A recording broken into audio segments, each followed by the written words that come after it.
व्याख्या असंचार्यते तू या मात्रा स गंडूशः प्रकीर्तितः म्हणजे मुखामध्ये अशा मात्रेत द्रव्य घेणे जेणेकरून त्याचा मुखामध्ये संचार करता येणार नाही आणि ते फक्त केवळ धारण करून ठेवणे म्हणजे गंडूश। गंडूशची मात्रा असंचारी मुखम पूर्ण मुखम आणि एक कोण असते। द्रवद्रव्य असतात घृत क्षीर मधु उदक धान्याम्ल शुक्त आणि मांसरस। गंडूशचा धारणकाळ मुखात पूर्ण द्रव्य भरेल इतके व मुखामध्ये त्या द्रव्याचा संचार होणार नाही इतक्या मात्रेत द्रव्य मुखामध्ये धारण करणे। त्याच्यानंतर नासा व नेत्रामधून स्राव येईपर्यंत तसेच कफपूर्ण अस्यता म्हणजे मुखामधून कफाचा स्राव उत्पन्न होईपर्यंत हे द्रव्य धारण करणे। आपल्या मुखमलामुळे त्या द्रव्याचे औषधी गुण हे नष्ट होऊ शकतात, असे झाल्यास ते द्रव्य बाहेर काढून पुन्हा नवीन द्रव्य धारण करणे असे दोष शांती होईपर्यंत म्हणजे किमान 5 ते 7 वेळा करावे। गंडूशाचे प्रमुख 4 प्रकार स्नेहिक, शोधन, शमन, रोपण।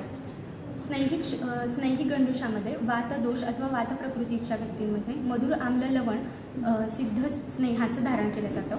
शोधन गंडूशामध्ये कफदोष अथवा कफ प्रकृतीच्या व्यक्तींमध्ये कटुतिक्त आम्लरसात्मक द्रव्यांचं अथवा पाथाचं धारण केलं जातं। शमन गंडूशामध्ये पित्तदोष अथवा पित्त प्रकृतीच्या व्यक्तींमध्ये कषाय तिक्त मधुर पाथाचं धारण केलं जातं। रोपण गंडूश म्हणजेच व्रणघ्न यामध्ये कषाय तिक्त क्वाथ अथवा दुग्धाचं धारण केलं जातं। आता आपण कवल याविषयी माहिती घेऊया। तर कवलाची व्याख्या मुखे संचार्यते यातू सा कवल स्मृतः म्हणजे मुखामध्ये संचार करता येईल एवढ्या मात्रेत द्रव्य मुखामध्ये घेऊन त्याचा संचरण करणे याला कवल असे म्हणतात। कवलश्चरः संचारयोग्य मात्रा ही कवलाची मात्रा असते, ती जवळपास 1 कर्ष असते।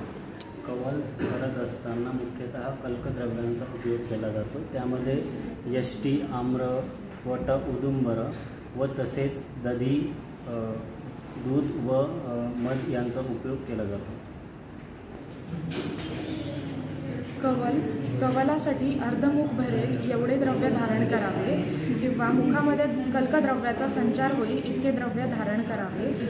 मुख, नासा, नेत्र यांमधून स्राव होईपर्यंत तसेच कफाचा स्राव होईपर्यंत हे द्रव्य धारण करावे। हे स्राव झाल्यानंतर मुखामध्ये जो असलेला कल्कद्रव्य आहे त्यामध्ये हे मिश्रित होते व त्याचा गुणधर्म कमी होतो, त्यामुळे हे कल्कद्रव्य थुंकून टाकून नवीन द्रव्य धारण करावे।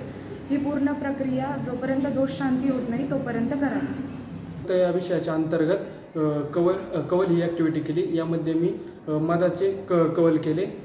पहिल्यांदा मी मधाचे कवल धारण केले। पहिल्यांदा मला कवल धारण केल्यावर मधाची चव गोड लागली व त्यानंतर मधाच्या गुणांमुळे माझ्या तोंडाला वृक्षता प्राप्त झाली, त्यामुळे कफाचे शोधन होऊन माझी मुखशुद्धी झाली।